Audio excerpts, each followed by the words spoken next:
Tem coisas no futebol que podem ser um pouco relativas, subjetivas, mas tem outras que a gente já consegue cravar.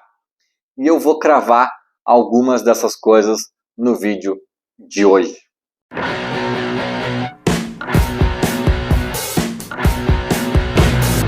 Começando mais um conteúdo pós-jogo, sempre com a força e o apoio da Esportes da Sorte. Aposte em quem aposta no Grêmio. O link está na descrição desse vídeo.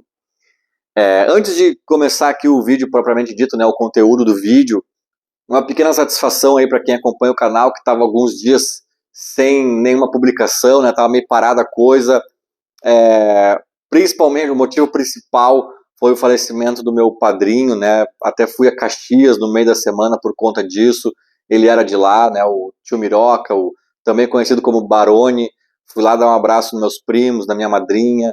Foi uma notícia bem triste, inesperada. Então não tinha nem clima, né? Eu não estava nem com essa vontade aí de falar de alguma coisa de futebol. O meu padrinho, que era bem gremista, também simpatizava com o Juventude lá em Caxias.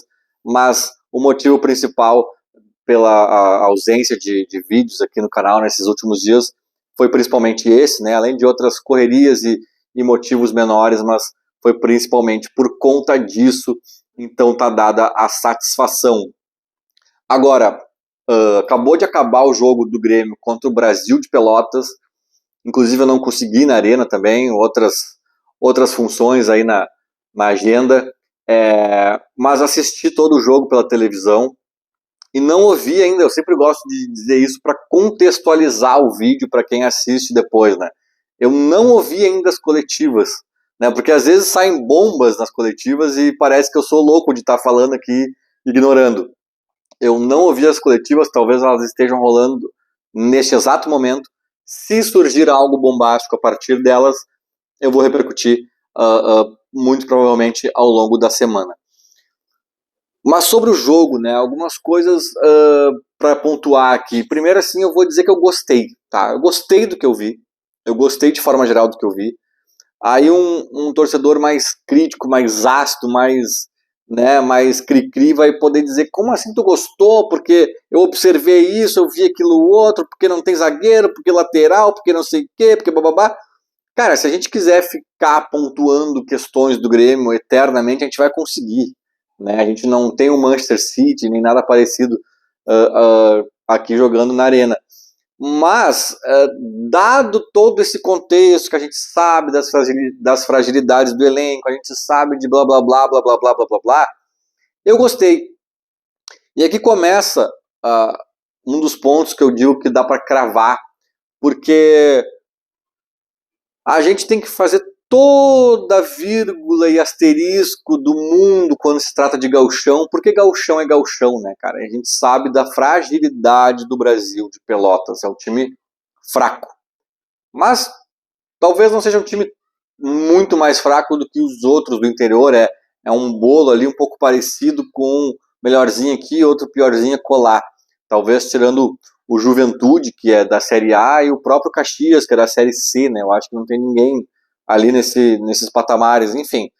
Mas o Brasil está na Série D de dado, então é claro que tem uma fragilidade, é claro que o clube está se reestruturando, e esse desconto tem que ser dado. Só que a gente também está vendo um Grêmio de 2024 jogando no gauchão, contra times de realidades muito semelhantes.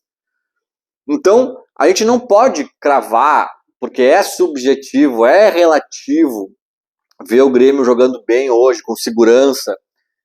A gente não pode cravar que, agora o Grêmio ganhou corpo, agora o Grêmio está competitivo, agora acho que o Renato achou. É muito cedo, né? O Grêmio ainda está em formação, o Grêmio ainda tem carências, o Grêmio ainda tem questões. Sim, mas, como eu estava dizendo, a gente está vendo um Grêmio em relação a ele mesmo, dentro deste mesmo gauchão. E dentro disso, eu gostei do que eu vi hoje. Principalmente pela postura um pouco mais... uma marcação um pouco mais encaixada, um pouco mais intensa, que é uma coisa que eu cobro muito. Ainda não foi aquela como é que diz, aquela blitz para cima do Brasil de Pelotas, que eles não conseguiram nem respirar, que isso sim é a marcação dos meus sonhos, né? Que eu sempre digo, que quando a gente sofre esse tipo de marcação, a gente sempre se complica e a gente nunca faz e eu não consigo entender. Mas foi algo já parecido com isso. O Grêmio já avançou algumas linhas na minha visão, sim, que não sou um grande entendedor tático, mas me pareceu marcar um pouco mais não necessariamente mais na frente, mas talvez também. Agora, com certeza o Grêmio tava todo mundo mais ligado, mais participativo, mais presente. O Brasil de Pelotas é muito frágil ofensivamente, e isso até mesmo em relação aos outros times do interior, né? O Brasil de Pelotas tem a segunda melhor defesa do Brasileirão, só tava um gol atrás do Inter, né? Mas também tinham os piores ataques. Eles eram bons na defesa, mas tinham um ataque muito ruim. Então eles não estavam também oferecendo grandes riscos para o Grêmio. Mas o Grêmio, fazendo o papel que tinha que fazer, o dever de casa que tinha que fazer, nem pagou muito para ver se tinha risco ou não tinha. O Brasil foi praticamente inoperante na parte ofensiva, um pouco pelas limitações deles, obviamente, né, possivelmente, mas também porque o Grêmio fez o papel dele, cara. Sabe, se o Grêmio fizesse esse papel contra outros times do interior, talvez o outro time fosse um pouco melhor ofensivamente, conseguisse escapar um pouquinho mais, mas duvido que tomasse o calor que tomou de alguns times nessa postura, com esse jeito de jogar de hoje. Então, nesse sentido eu gostei. E a outra coisa que eu consigo cravar, também dentro de um contexto de subjetividades, relatividades e até mesmo incertezas, porque eu vou cravar uma coisa específica, mas ainda tem incertezas nesse cenário, é que eu gostei muito do Cristaldo, cara, e aqui eu repito, eu não sou um cara grande entendedor de tática, de movimentações, de quadrantes, de isso, de aquilo, e óbvio que eu comento eventualmente coisas aqui, porque né, de alguma coisa eu entendo, mas o Cristaldo, para mim, ele é um cara que ele vai muito ao encontro da minha limitação nessa área, né? Que eu nem tenho tanto interesse em me aprofundar. Acho que parte muito da minha limitação, não é algo que eu goste de falar, que o teor dos meus vídeos e dos meus textos e tal, são outras coisas que eu abordo e tal, mas o Cristaldo particularmente é um cara que porque mesmo sem ser um grande entendedor, eu tenho muitas opiniõezinhas formadas, né? Cara, o Cristaldo eu não tenho, eu assimilo, eu aceito essa minha limitação e para mim ele é um grande ponto de interrogação. O Cristaldo a gente vê ele jogando, cara, e às vezes ele deixa a desejar, às vezes ele tá trotando, às vezes ele tá meio fora de jogo, às vezes, pelo menos eu tenho a sensação, né, de que ele tá neste contexto um pouco... E a gente vê os números dele, de assistências, de participação, de não sei o que, de gols marcados, de não sei o que lá, cara, são melhores que o do Alan Patrick, do Inter, né? E aí tu fala assim, cara, mas será então que o Cristaldo é tão inútil assim, né? E aí tu vê os números dele e tu pensa, meu Deus, a melhor camisa 10 do Brasil. Aí tu vê ele jogando, não, mas será que ele tem que ser titular do Grêmio? Aí, cara, pra mim ele é confuso, tá? Pra mim ele é confuso e por isso eu digo, não consigo ainda cravar a partir de um jogo contra o Brasil de Pelotas que o Cristaldo acordou, que agora ele se encaixou, que talvez faltasse se adaptar ao Brasil. O próprio Vijaçante, eu sempre repito isso, levou um ano para se adaptar, chegou num Grêmio mais conturbado, é verdade, mas talvez, poxa, será que agora o Cristaldo entendeu, se achou, será que o Soares atrapalhava ele pela figura que ele era, e será que agora, não sei o que, não sei, cara, tomara que o Cristaldo, né, tenha dado um estalo e agora ele virou a chave e vai ser o novo Arrascaeta e nós estamos feitos e tal. Tomara. Mas não é disso que eu tô falando que eu vou cravar, não é isso que eu acho ou que eu tenho convicção. Eu tenho convicção de que foi um Cristaldo hoje com uma outra postura e uma outra entrega em relação a ele mesmo. É suficiente para ser titular do Grêmio? É suficiente para ser um novo Arrascaeta? É suficiente para... Não sei. Aí entramos na subjetividade do gauchão, na relatividade da fragilidade do adversário, entramos em um monte de coisa que eu repito, não dá para cravar.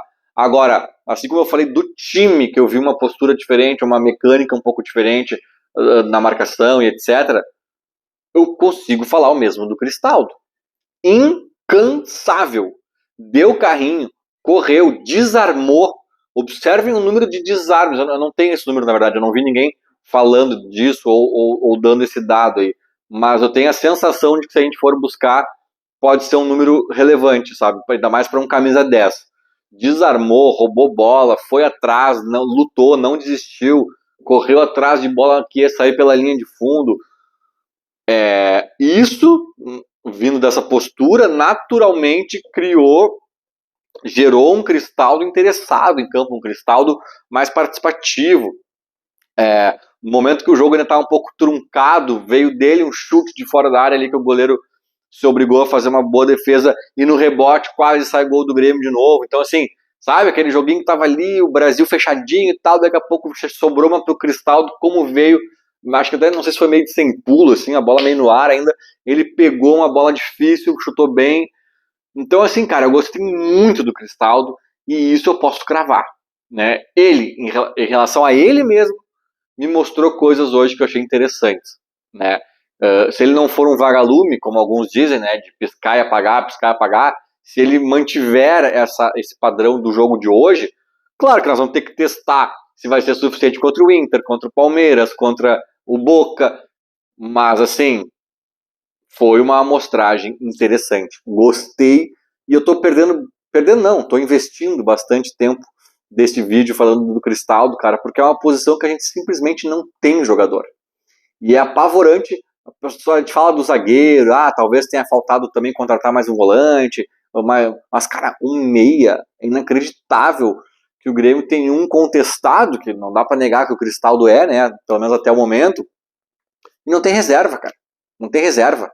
Não tem quem substitua. O Grêmio tá. O próprio. Como é que é o Alexandre lá? Como é que é o apelido dele lá? O, o assistente lá do Renato, que foi o treinador lá em Juí. Me esqueci o apelido dele.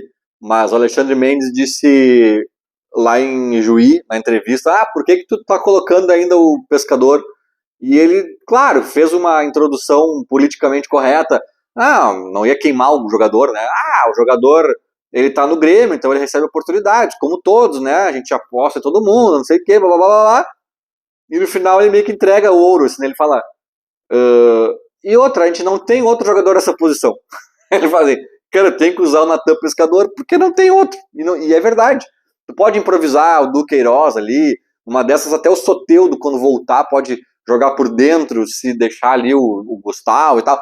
Mas um jogador dessa função mesmo, cara, a gente não tem, né? E até o momento em que o Cristaldo ainda é uma controvérsia, assim, tipo, serve, não serve, resolve, não resolve, a gente não tinha nem o titular, né, bem ou mal, né, que dirá a reserva. Então, se rolar essa afirmação em conteste, digamos assim, daqui para frente com o Cristaldo, cara, vai ser uma notícia sensacional. Vamos acompanhar. E um outro nome que eu quero citar antes de fechar o vídeo aqui, que me chamou a atenção, não é que me chamou a atenção hoje, para falar a verdade, eu acho que ele nem fez um grande jogo hoje, mas foi um ponto de reflexão que eu tive durante a partida. Gustavo Nunes.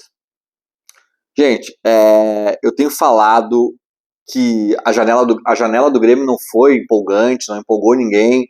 Ela meio que, né, na reta final ali, ela ficou ok, assim. Ela resolveu algumas coisas, não resolveu tudo, mas resolveu talvez algumas coisas mais importantes, mais urgentes.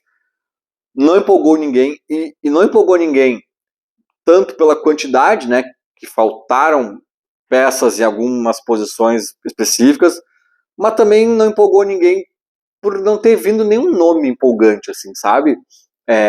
Não veio nenhum nome, que dirá 2, 3, né? Mas o Pavon, que era o reserva do Galo ali, é o que talvez chegue mais perto disso, embora eu ache o Soteldo ainda o melhor nome, talvez, da janela do Grêmio, se ele se firmar fisicamente, né? Mas, gente, o Gustavo Nunes, na minha opinião, assim, jogos atrás, a gente tava vendo, calma, é jovem, 18 anos, vai oscilar, bababá. é muito cedo para saber se daqui a alguns anos ele vai estar no Goiás, ou no Lajadense, ou no PSG, ou no Real Madrid. É muito cedo, é um menino, tem que lapidar, blá, blá, blá, blá, blá. Ele jogou os primeiros jogos com a camisa do Grêmio. Esse guri não tem 10 jogos com a camisa do Grêmio. Se tem meia dúzia, é por aí, sabe? Mas ele jogou os primeiros jogos e me deu uma certeza de que ele serve pro Grêmio. Ainda não sei se ele vai estar amanhã num time lá do B da Espanha, se ele vai estar num time, né, de ponta, se ele vai estar num mercado meio paralelo da Europa, ou se é que vai para a Europa. Ainda é cedo para cravar algumas coisas. Mas que ele serve para Grêmio, para titular de futebol brasileiro, já começou a me parecer muito óbvio, muito claro. E aí, vendo mais alguns jogos dele, é claro que ele precisa, a cabeça dele precisa estar boa, as decisões dele a serem tomadas durante os jogos precisam ser cada vez mais certeiras, mais importantes nesse sentido, mas bola no corpo, gente. Esse guri, hoje ele não fez uma grande partida, e é até bom comentar nesses dias, né, porque para não parecer que tu é resultadista, só porque o guri fez um gol de fora da área, só porque o guri não sei o que. Não, é que foi o caso do Cristaldo, até alguém pode estar achando que eu gostei do Cristaldo porque ele fez um golaço. Não, fez um golaço também, mas eu gostei até mais de ele sujar o calção do que fazer o golaço. Agora, o Gustavo Nunes não fez um grande jogo hoje, mas mais uma vez eu observei a facilidade com a qual ele passa pelos adversários. Quando ele bota para correr, às vezes também é difícil segurar, sabe? Teve um lance, inclusive, que eu acho que ele faria o 2-0, é quase certo que ele faria, que o juiz deu uma falta pro Grêmio, paralisou, interrompeu a jogada, sem dar a vantagem que deveria ter dado, né? O Gustavo Nunes ficou na cara do gol, o Diego Costa recebe a bola, sofre a falta, mas sofrendo a falta ele toca, um belo toque, diga-se de passagem, pro Gustavo, que ia fazer o gol. Ele se infiltra, ele passa, cruza, ele dribla, cara, sério, eu não sei se eu tô sendo exagerado, tá? E eu sou um dos caras mais cético e conservador e cagão até mesmo para falar de gurizada, né? Pro bem e pro mal. Às vezes eu também não crucifico uns jovens que estão sendo crucificados, mas principalmente eu não me emociono, porque eu já me emocionei demais, tá? Já achei que tinha que botar o Mitiuê. Silas, bota o Mitiuê. Sabe? Mas eu não me emociono mais tão fácil. Cara, e esse Gustavo Nunes, sinceramente, eu fico pensando, o que o Renato vai fazer? Eu até acho que tinha que ter botado o Nathan Fernandes hoje para dar uma... Porque também é um guri que já mostrou lampejos de que pode ser diferenciado, né? Mas eu acho que o Gustavo já subiu uns passos nesse degrau, assim, muito, muito consideráveis, sabe? Já assim, ó, sinceramente, eu acho que se o Soteldo voltar amanhã, se voltasse amanhã, voltaria de titular, né? Uma questão de hierarquia. Poxa, tem um guri de 18 anos, fez meia dúzia de jogos. Mas se ele demorar um pouquinho mais para voltar, cara, e se o Gustavo continuar mostrando que ele é de uma turma diferenciada, não sei não. Não sei não. Não sei se não vai ter que inventar um Soteldo no meio, ou na direita, mas daí tem o Pavon também. Não sei, cara. Não sei. Mas eu tô realmente... Sei que é cedo por vários aspectos, repito, né, isso não é uma parte do vídeo que eu tô cravando que o Gustavo Nunes vai ser da seleção brasileira e vai nos... Mas assim, eu tô com um sentimento muito bom em relação a esse guri. Eu acho que se ele tiver cabeça boa e der tempo ao tempo e o Grêmio ajudar um pouco também da melhor forma, tanto o time quanto, né, o planejamento em cima dele ali, a gente, comecei dizendo, não concluí, né, a gente não se empolgou nessa janela porque não tinha nenhum grande nome, mas talvez o grande nome da temporada 2024 pode ser Gustavo Nunes. O guri que entrou por conta de 2 lesões, né, Soteldo e Nathan, e pode ser que não saia mais do time. Vamos acompanhar. Feito? Era mais ou menos isso. Falou, abraço.